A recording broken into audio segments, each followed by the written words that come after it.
All right, so we're here on a sunny June day in 2022 with Steve Tosi, a urologist who now is working in the administration at UMass Memorial Healthcare. But we're going to talk about your career, about medicine and what happened during your career, what the milestones were and the like. And for many cases, a good place to start is, when did you decide to become a physician? I decided to become a physician around my sophomore year in college, and the reason that I changed is I was when I was an undergraduate, I majored in chemistry, and I'm local. I grew up in Shrewsbury, and so Norton Company at the time had a wonderful summer program where they would hire 10 or 12 college students for the summer. They would mostly indoctrinate you about Norton Company and how great it was and the history and all that. And then they would find out what your specialty was, what you were majoring in, and they'd give you a project to do for the summer that would be commensurate with that. Because I was a chemistry major, they said, well, you can, we'll hire you, because I despite the fact that my name ends in a vowel, my mother was Swedish, so I speak fluent Swedish. I thought I wasn't going to be hired, but sure enough, as soon as I switched to Swedish, they picked me up. So anyway, they said, well, you're a chemistry major, we'll put you in research and development. And so I worked in the R&D building with Dr. Roscoe Pike, and we were trying to make the bond between the grit and the grinding wheel stronger so that they would wear at the same rate of speed. And that involved me spending the entire summer in a room alone with an infrared spectrophotometer, baking little bricks of grit and bond and to see if we could strengthen them. And I realized at that point that, if this is what chemistry is and this is what I'm going to do, that's not going to do it for me. I'm too much of a people person. And so I began to think about medical school. Several of my classmates, I went to Dartmouth, several of my classmates, Dartmouth produced per capita one of the highest rates of producing physicians in those days. And so I had a lot of that influence around me, and I thought, that's what I want to do. And I think that's when because I until that time, I was thinking I was going to be a chemist, like a research chemist or something. So it was that. And when did you start medical school? Where'd you go to medical school? I started medical school, 1966 I started medical school. I went to Cornell University Medical College. It's now Weill Cornell. And everybody says, well, how did you like Ithaca? But Cornell Medical School is in downtown New York on the Upper East Side, New York Presbyterian. It was New York Hospital then, Memorial Sloan Kettering, Orthopedics Hospital, Hospital for Special Surgery. So that's where I went to medical school. 4 years. And how was medical school for you? What was it like, the experience, the amount of work, It was, well, I had been a chemistry major, and I realized when I got there that it probably would have been better if I'd been a biology major, because all my classmates knew the names of all kinds of bones and in first year anatomy and stuff, but you catch up pretty fast. It was a great school, a great education. I had 4 Nobel Prize winners for professors in the course of my first couple of the non-clinical years. My classmates were great. We did a lot of things socially. We had a rugby team. We played colleges in rugby. I don't know how we ever did it because we had no sleep and we were, but we did okay. So it was a nice experience. The one thing that I also realized though is having grown up when I grew up in Shrewsbury, it was rural. My grandfather, I grew up on a farm, and Dartmouth was pretty rural. It was a little bit of a shock going to Midtown Manhattan and living in that. It's not someplace that I would want to live forever. It's just I need a little more space. But the school was great, and Manhattan was great too. And did you feel compared to what you know about medicine today and what you know about education today, how did it compare? What were the strengths and weaknesses compared to, what your needs turned out to be, and also how you see people being educated today? I think I was really well prepared.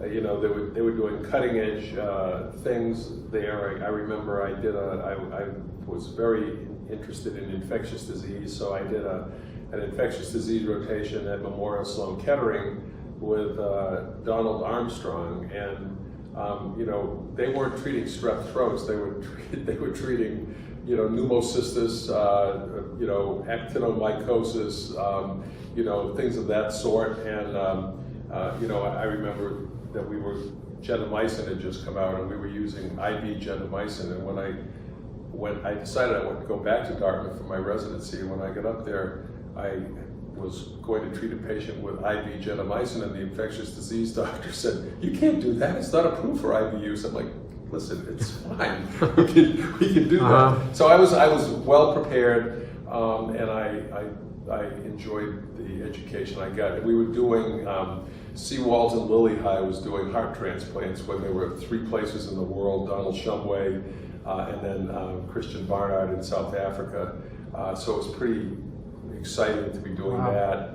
The first total joint operations had been approved, and they were doing those at Hospital for Special Surgery, and I did an orthopedic rotation and got to scrub on those, and that was a big deal because it was only a pilot program, because it hadn't been, the glue, the methyl methacrylate hadn't been approved, and they were concerned, so it was only being done in 2 or 3 places. So it was great.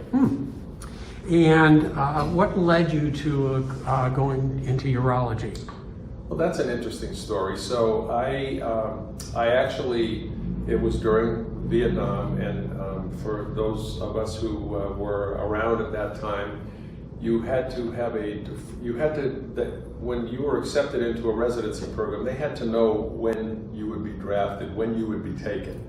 And generally, they'd either take you after 2 years of residency, and you'd be a general medical officer in some branch of the service, or you would apply for a deferment, and if they needed your specialty, they would give you a deferment if your grades were good enough and everything, and say, "We won't take you till your residency is complete." And so I thought I wanted to be a general surgeon. And so I applied for a deferment to go through my whole residency, which I received. And then as part of my general surgery rotations, both as an intern and as a first-year resident, I rotated through urology. And I thought, wow, I really developed a passion for urology. It's like, this is great. You can do, you can do big surgery, but you can also do some endocrinology and a bit of internal medicine, and you can do pediatrics, and you can do adults. It was great. So I said, I really want to be a urologist. So I went in and I said, I want to switch. You had to do 2 years of general surgery anyway before you could go into a urology residency. So I said, I want to switch. At that point, my deferment disappeared, and I was drafted in 1972. I was drafted into the Navy. All doctors were. If you had MD or DO after your name, they had a lottery, but it didn't make any difference whether you drew a high number or not. If you were a physician, you get drafted. And so I got drafted into the Navy, and I got my orders, and my orders said, "You will report to the Rosebud Sioux Indian Reservation in Rosebud, South Dakota, and you will be you'll deliver health care to the Native Americans on that reservation." And I was a little puzzled. That's kind of far from the ocean, and they said, "Well, you have a Navy rank, but you're really in the Indian Health Service, and the Native Americans, through treaty obligations, have the same right to health care as the uniformed services, so head on out there." So I did, and that was a mind-boggling, incredible experience for me, having grown up, in Massachusetts, to be plunked down in the middle of 15 or 20,000 full-blooded Sioux in a 40 by 80 mile reservation that was pretty far from everything. And in my 2 years of general surgery, I found out, as compared to the other 3 doctors that were out there with me, one of whom had done a couple of years of pediatrics. One had done 2 years of internal medicine. One had done 2 years. One had done some psychiatry. So I was the surgeon, and I had to do C-sections and things that I had assisted on and stuff. Mm-hmm. But it was we worked hard, and it was just an incredible experience. And so then I went back to Dartmouth and finished my urology residency, and then I came down here to Worcester in 1977. Wow. Okay. And you joined a practice that was existing then? I did. I actually had received my health care. My parents always brought me to Dr. Harold McGilpin, who was on staff at Memorial. So, and I had also in my class at Cornell Medical School was Rob Bennett, who was also from Worcester.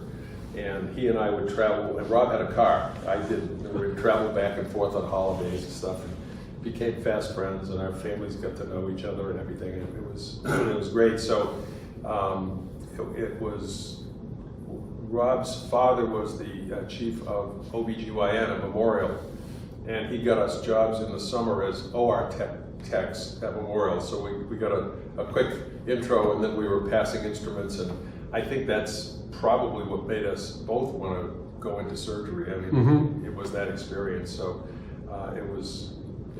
and then when I came back, I had met Dr. Scherer, Joe Scherer, who was the chief of urology at Memorial, and Jay Howard, his associate. And I really wanted to join them, but Tim Hopkins beat me out because he finished up the year before I did, and Joe had hired Tim. So I interviewed with Dr. Lester Felton over at Hahnemann Hospital, and Dr. Constantian, Harold Constantian, and it was a very nice 250-bed hospital, full service pediatrics, and I joined Dr. Felton and started in practice there, and then all the mergers and things began happening after a while, but that's where I started. So when did you finish your residency and begin practice? 1977. Okay. And in those days, what was a typical day like? What sort of conditions would you see? What sort of treatments were available to you? Oh, standard, what they call garden variety bread and butter urology. I would see little boys with undescended testicles. So I was board certified in adult and pediatric urology. They hadn't been a split. Now there's since then there's been a split for you're a pediatric urologist or you're an adult urologist. But so I did a lot of pediatric urology, little girls with urinary tract infections, women with stress incontinence. We did the Marshall Marchetti operation, Marshall Marchetti Krantz operation at that time. All varieties of malignancy, prostate cancer, kidney cancer, bladder cancer. We have had and continue to have a high incidence, higher than the national average incidence of bladder cancer in this area. They used to think it was maybe because of the apple orchards and the pesticides that were sprayed, but no one really knows. So it was all that kind of standard stuff, and I did just general urology for. And the medications available to you at that time? Well, we didn't have Viagra, I can tell you that. But yeah, the medications. We used a lot of antibiotics. I think the quinolones hadn't been developed yet, so we didn't have Cipro and things like that. We treated a lot of stone disease, and the treatments to people that had recurrent kidney stones were very happy to have a full metabolic workup. That was the endocrinology. I'd do a full metabolic workup, and if they were hypercalciuric, I would treat with hydrochlorothiazide. If they were hyperuricochuric, I would treat with allopurinol, keep them from reforming stones. So those drugs, plus the sulfonamides, various penicillins, Keflex was around, and then we treated.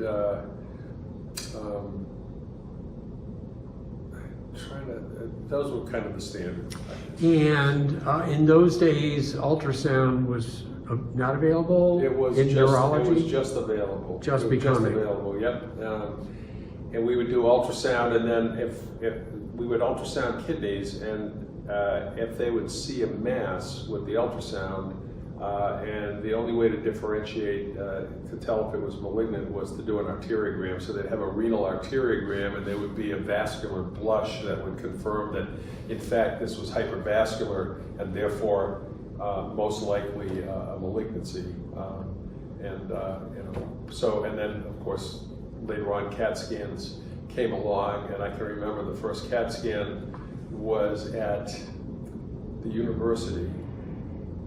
What's now the university campus was at UMass. Or was it at St. No, it was at St. Bees. It was at St. Bees. But they would only, there was a local regulatory agency that was composed of some physicians, but a lot of the lay public, and everybody was afraid that CAT scans were going to be too expensive. And so they restricted the number that were allowed. So St. Bees had the only CAT scan, and we would have to put patients in ambulances and send them to St. Bees. And I can remember going to testify in front of this committee that it was ridiculous that a hospital like Hahnemann or even Memorial could not have their own CAT scanner. That would be like saying that you couldn't have an X-ray machine when chest X-rays, when the first X-ray machines were developed.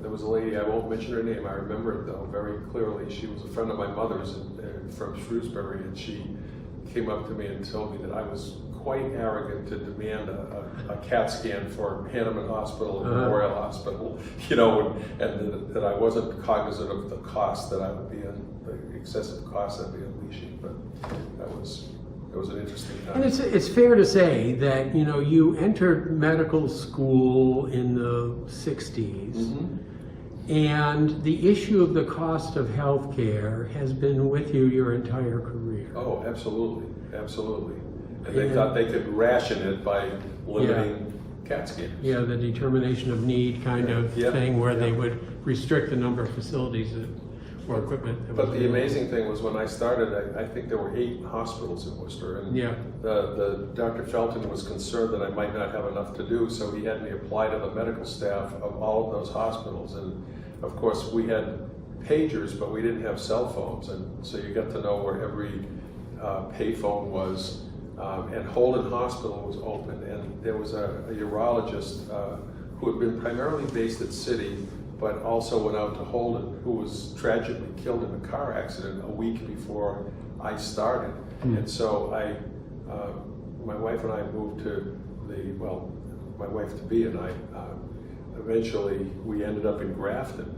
And Holden Hospital was about as far from Grafton as you could get, because it was the northern part of it. Right. And invariably, I'd get home and the phone would ring, and I'd have to drive to Holden to do some surgery or something. But Fairlawn Hospital was a full-service hospital. I had patients there, patients at City, patients at Hahnemann, patients at Holden, patients at the university, because at UMass, it was in its infancy. You remember, I'm sure, Dale, you could drive right up and park your car, and there was gravel going up to the main hospital building. There was no parking issue at all. And so, they didn't have they had a department of surgery, but they didn't have any division of urology. So Tim Hopkins and I and Bob Blue provided the urology for UMass. Later, I got on staff at Memorial as well, and St. Bees, and there were times I had patients in 4 or 5 hospitals all at the same time. And that brings up a very interesting point, because if most people, when you began practice, were in private practice. Right. And they had a diversified portfolio. They would go to several different institutions. Right. But there was some cross-pollination going on. There was yes. They would talk to each other, they would learn from each other. Yes. Whereas over time, that has changed. Yeah, we had a citywide urology group, and we would rotate. The Blutes were at St. Bees, and Joe Scherer and Jay Howard and Tim were at Memorial, and Harold Constantia, myself, and Lester Felton. Later Rob Bennett, who came down to join us from Hanover. He did his urology residency there also. we would all get together, and there were several urologists over at City. Sandy Weinert was one of them. We'd all get together and present interesting cases on a monthly basis, and it was always very collegial. You know, we all got to know each other. We'd help each other out. It was, yeah, you're right. It was.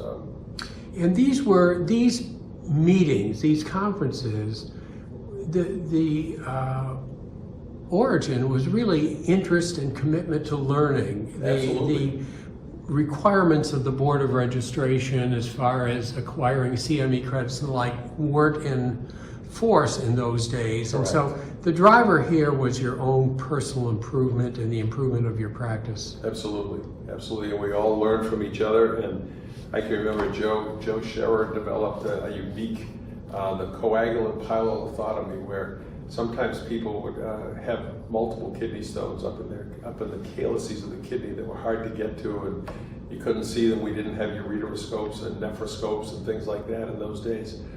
Joe came up with this concoction mixture that would form a clot, like a coagulant.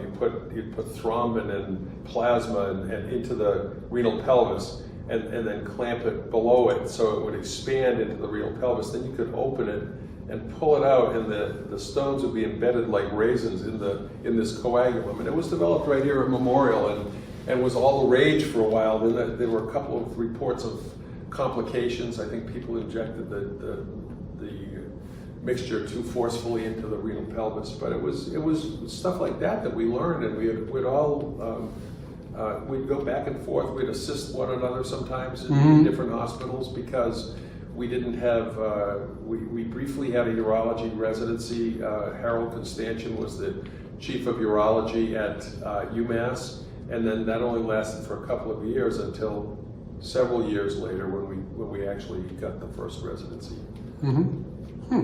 And being in private practice, you were in a 4-person group? Ultimately, it was always a 3-person group. So after Lester Felton retired in the early 80s, Paula Bellin was finishing her residency in urology in the 90s, and Rob and I hired Paula into our practice. So it was really a 3-person practice. And so you had an office that was, a small office in which you or your partner had some responsibility for the day-to-day business aspects of running the practice. Correct. Did you have any training for that? Did you find it particularly challenging, or? I had no training for that. They certainly didn't do anything about the business of medicine in medical school, or even in my residency training. And fortunately, I think a lot of people in those days would join someone who had an established practice, who had kind of learned by experience, I guess, and just adopted things the way the person, had been running them. And I think that's what happened. So, I joined Lester, and then Lester retired, and Rob joined us before Lester Felton retired. So, then I sort of became in charge, because Rob had just come down, and then Paula joined us, and then when I began doing administrative things and started to reduce my practice, then Rob kind of ran it, and we were actually in private practice until 2009, and by that time I had been the chairman of surgery at Memorial and the chief of urology at Memorial, and it seemed like a prudent time for us to join the medical group. So we were in private practice from, I was from 1977 until 2009. So if we look at that interval that you were in private practice, a lot of things were happening then. So managed care was becoming an entity, and insurance companies went from simply paying a bill to, in different ways, trying to control demand. Right. And the gatekeepers, the HMOs. Yeah. And so what was your experience as a urologist in that world? Well, we were concerned about the sort of the bundled payments, the flat rates that were being paid, the DRG payments.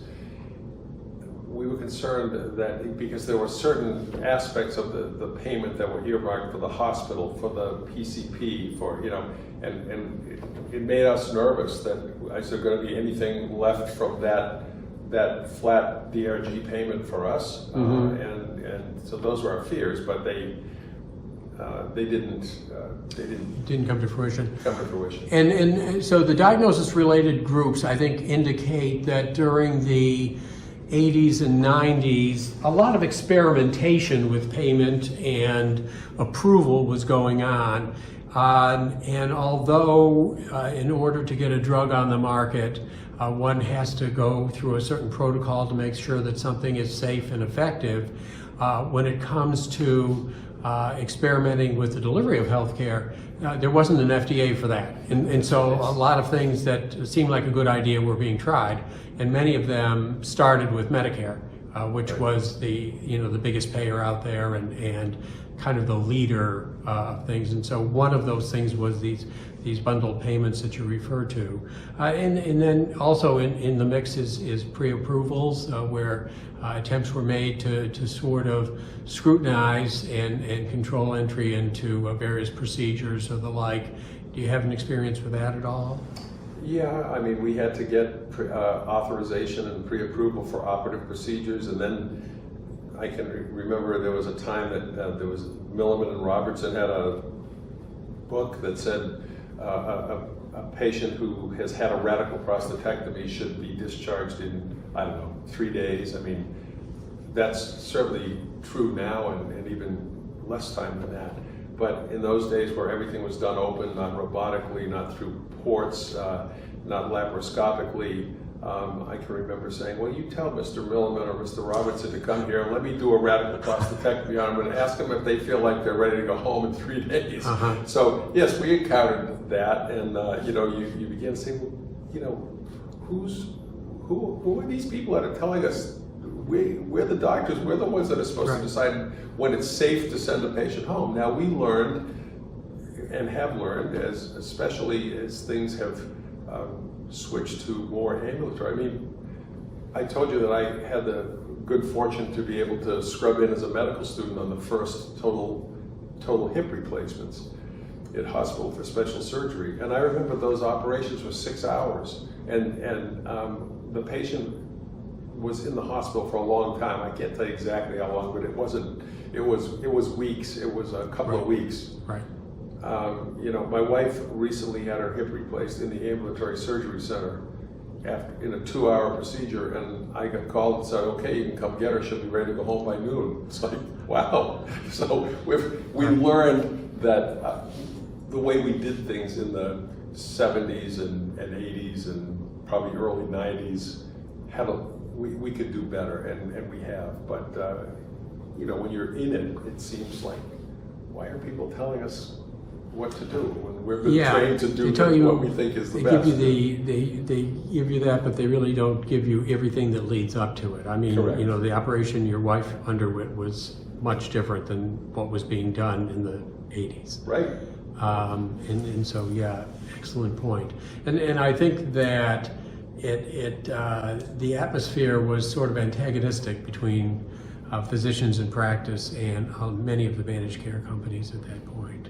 Yes, yeah, and your staff would have to sit on hold and wait for approval and authorization and answer questions, and sometimes the people asking the questions seemed like they had no idea what they had questions in front of them, but they had no idea what they were asking. Mm-hmm. So it was frustrating, and then there were the days of the sales reps. Remember that? I mean, it was really kind of inappropriate the way things were done in those days, where a pharmaceutical company would come and offer to fly you and your spouse to California to get your opinion about a new drug that they wanted, and by the way, bring your golf clubs, and or you'd see these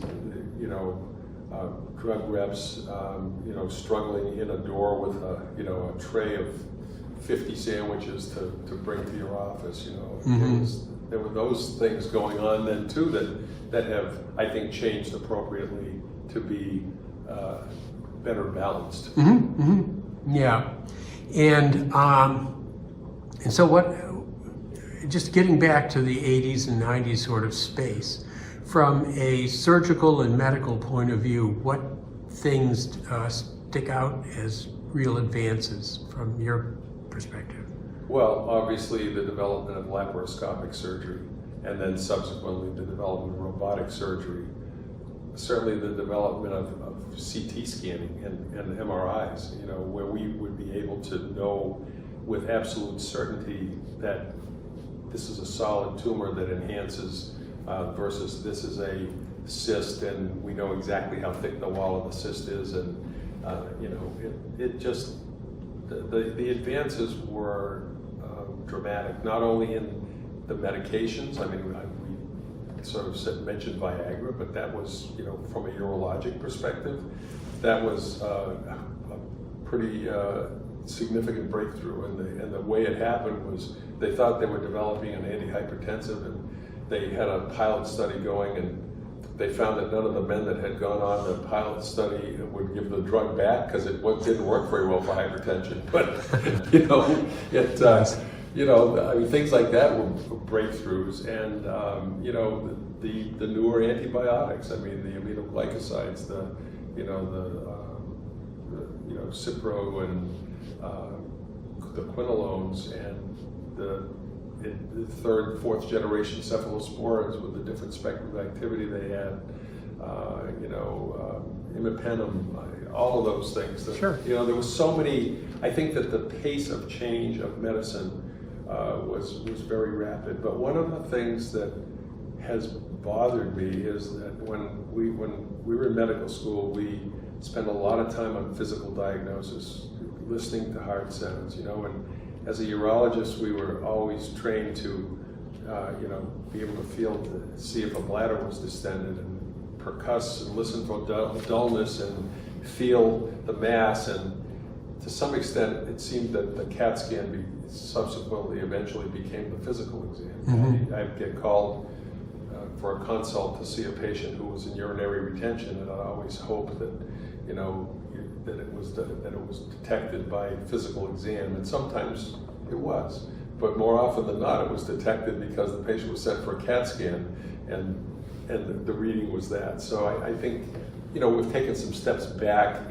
perhaps in the area of physical diagnosis, but overall, the progress and the changes have been phenomenal. So the diagnostic technology has advanced tremendously, but the unintended consequence has been, in some ways, it has put a wall between the doctor and the patient, in that the personal touch has been lost with that. Yeah. And you bring up an interesting point, which is early in your career, there was the exploratory laparotomy. Right, exactly. You know, you did not have imaging that would tell you what was going on, and so a certain constellation of signs and symptoms, you would just open a patient up to see what was there. Right. And later in your career, that was not really heard of.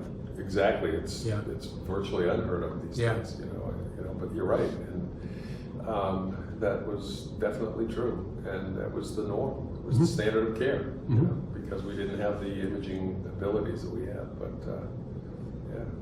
And so, in addition to that, you said basically up until 2009 or so, you were at that point, you were moving a little bit more. You were finding yourself attracted more to administrative duties. Yes, I began. I think so there were 8 hospitals in Worcester, and then we all know about the mergers. So I was at Hahnemann. Hahnemann and Holden Hospital merged to form Hahnemann Holden. That was in the mid to late 80s. Then Hahnemann and Holden merged with Memorial to form the Medical Center of Central Massachusetts. That was probably about 1989. And then in I think 1990, the Board of Trustees voted to close Holden Hospital. That was the shot heard around the world out in Holden.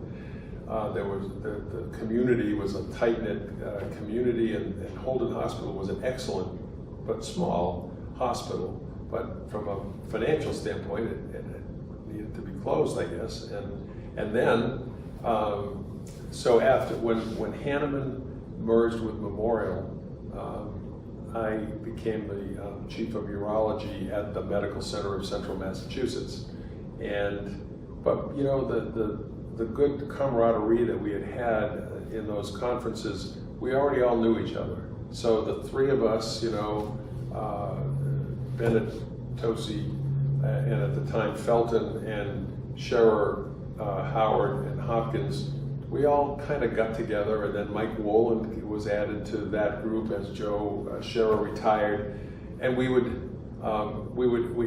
put ourselves together as a call group, so we'd cover. You know, I was on every other weekend and every other night for a number of years, and we ended up getting to being on every fifth or sixth weekend, and that seemed like just heaven. And we did very well. And then I became the chairman of surgery at Memorial in 1996, and we were in the midst of merger talks at that time. Peter Levine was the CEO at Memorial, and I remember him calling me and saying, well, he wanted me to take the chief of surgery named Dr. Zinner from the Brigham around Memorial one weekend, and it was unclear to me, are we going to merge? And he said, yeah, we have to get bigger because the insurance companies are getting bigger, and it will benefit everybody. It'll benefit the patients of Worcester and the community. But ultimately, of course, we merged with UMass, and that was quite a legislative feat because UMass was a public institution that had to be made private so that we could create the UMass Memorial, which is what we are today, in 1998. And after that, I was sort of the deputy chairman of the new Department of Surgery. And then in 2002, the acting CEO of UMass Memorial asked me to be the chief medical officer of UMass Memorial Medical Center. And I thought that was pretty unusual because I was still in private practice. But it worked pretty well because I think at that time there was, you know, after the merger, you remember, there was like, they took us over, no, they took us over, and it took us a little, you know, a little time to adjust to where we are now, which is fine, but it was the first year or two were a little, you know, tricky, so. So the business of administration is different than the business of patient care. It certainly is. What about it attracts you? What, you know, what skill set do you bring to the party? I think, well, so there was this transition time from 2002 to 2012. Even though we had joined the medical group in 2009, I was still seeing patients and doing surgery during that time, with less and less big surgery as I approached 2012. So I had kind of the best of both worlds with patients and administration. The thing about administration is it can be very exciting, and you can do things that have an effect that's a bit more global than the one-on-one effect that you have with the individual patient care. And that appealed to me, trying to improve processes and procedures, you know, using the root cause analysis to get to the bottom of, you know, risk management was always a part of what I did, determining the root cause of an adverse event and then developing significant corrective actions that might help prevent such a thing from happening in the future. Was always exciting to me, and it just, you know, kind of kept going on. I eventually became president of the medical group, which I was for 8 years, from 2013 to almost till December of 2020. And that was, you know, that was challenging because the medical group is 1,100 plus physicians located everywhere, you know, in our different institutions, of which we now have. The medical center is 4 campuses. Marlborough is 5. Health Alliance Clinton is another 3. That's 6, 7, 8, and Harrington is 2. So we now have 10 campuses, and there are medical group doctors at virtually all of those campuses doing different things. And then, you know, in the community medical group, we've got offices in, I think there are 70 plus offices in communities scattered throughout all of central Massachusetts. So I used to love to go and visit the different offices and practices and look at their idea boards and hear what they had to say and see if there were things they wanted to suggest improvements on.